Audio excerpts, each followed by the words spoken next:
Hello and welcome to this Bio43 pre-lab video. Today we're going to talk about bar graphs. Bar graphs are the way to communicate results in a scenario where we have a categorical independent variable and a continuous dependent variable.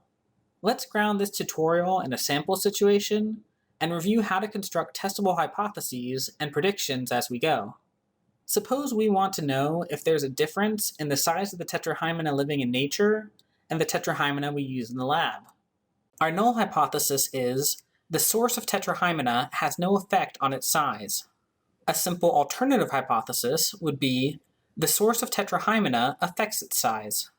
A better alternative hypothesis could be because growth media has a higher concentration of nutrients than lake water, lab-grown tetrahymena are larger than tetrahymena found in nature. This doesn't just suggest an effect exists, it hypothesizes a direction for the effect, which condition will have the larger size, and provides a mechanism for the effect.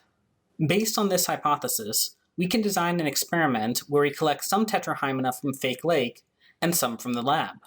We use a microscope to look at 10 organisms from each condition and measure their lengths. We predict the length of tetrahymena from the lab stocks will be greater than the length of tetrahymena from fake lake.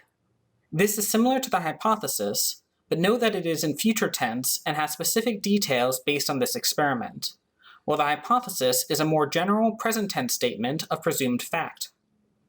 Now we collect the data, which I've put in this Excel document.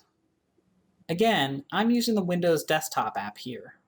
The Mac version will be similar, with a few things moved around. Don't use the online version, since it lacks some features entirely. We want to check over the data, make sure it's in a format that will be easy to work with, no missing values or anything weird. This 500 is a bit odd. Double check my notebook, and indeed that should be 50.0. Correct that transcription error. Now we want to get our summary statistics. For continuous dependent variables, like length, this would be the means, 95% confidence intervals, and n values. So we'll type in those equations, which you should have seen in the previous video.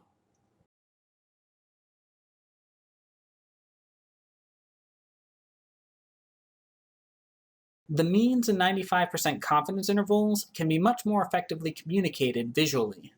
We'll make a bar graph where the means are the heights of the bars and the 95% confidence intervals are the error bars.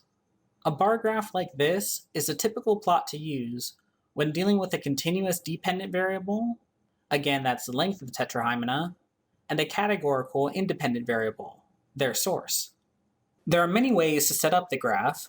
I'll just show you one way.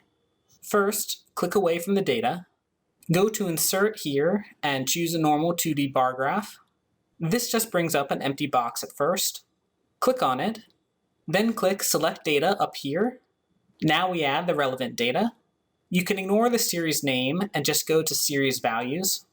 The heights of the bars should be the means, so those are the values we'll highlight here.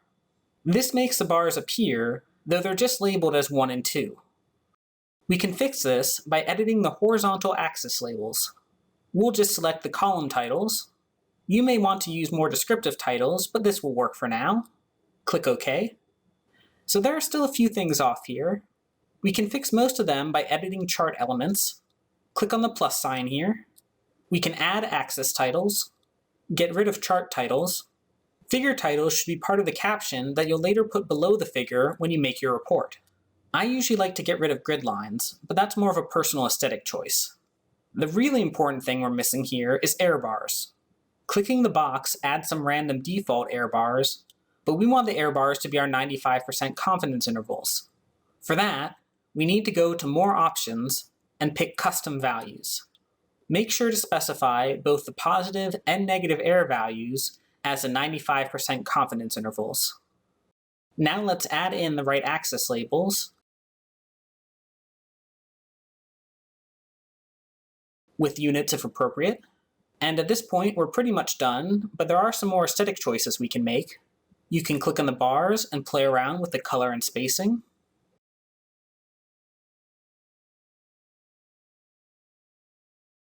Make the error bars a little easier to see. For some reason, there is no y-axis by default, so I like to add that in. Make the other axis match that. Make sure the font is large enough. Just make it so that it looks nice to you. Add a caption, and this is ready to go in a report. But we still have some more analysis to do. Yes, the lab-grown tetrahymena are larger than the ones from the lake, but is that difference statistically significant? Well, performing statistical tests is a big topic that really deserves its own video, so let's come back to that next week. You should now have a better understanding of how to make bar graphs. We'll talk about other ways to use graphs to communicate data as the semester goes on. And hopefully, you're starting to think more about how you'll construct your own hypotheses soon. See you next time.